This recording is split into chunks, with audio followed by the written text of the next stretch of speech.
Assalamualaikum warahmatullahi wabarakatuh. Selamat sejahtera semua. Okay, hari ni kita nak buat apa?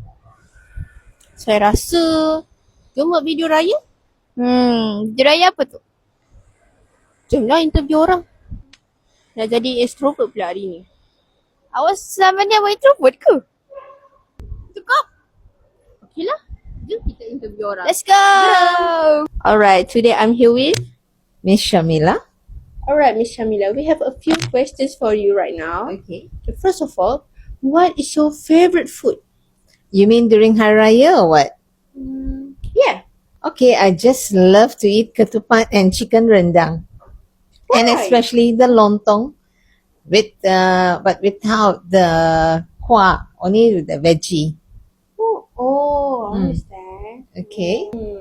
During Hari Raya, what do you usually do? Well, I do visit my neighbors who are Muslims and I do celebrate with them. I go there to a house, I eat, I enjoy, and I learn their culture. That's nice. What do you really love about Hari Raya? Well, it's very colorful, especially the men and the women, especially the women, they wear very colorful baju kurungs, and the scene and the scenario is very interesting. The family unity especially. Oh, that's a nice answer. Alright, that's all for today from us. Thank you so much for sparing your time with us. Sure. Assalamualaikum. Hari ini saya bersama siapa? Cikgu Afendi bin Abdul Rahim. Okey, cikgu. Kami akan bertanyakan beberapa soalan. Makanan favourite cikgu pada hari raya apa?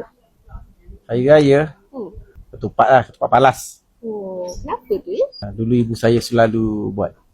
Jadi saya ingat makan ketupat tu, saya ingat ibu saya lah. Oh, so sweet. Apa yang cikgu paling suka pasal hari raya? Saya suka ziarah sanak saudara saya lah.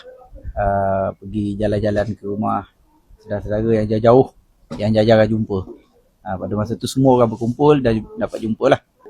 Sangat emosional. Okeylah, terima kasih cikgu atas Sama-sama. masa yang telah diberikan. Okay. Sama-sama. Selamat Hari Raya. Selamat Hari cikgu. Raya. Okey, Assalamualaikum warahmatullahi wabarakatuh. Hari ini saya bersama siapa? Saya Syaira Elmi Nadia. Okey, kami ada beberapa soalan untuk korang. Yang pertama sekali, apakah makanan favourite korang pada hari raya? Rendang daging, nasi impit dengan kuah kacang. Kenapa tu ya? Sebab sedap kan? Sedap, tapi kepancing pula kan? Okey, apa yang korang paling suka pasal hari raya ni? Dapat berkumpul dengan keluarga. Oh, Sama juga dapat kumpul satu keluarga. sayang family. Okey.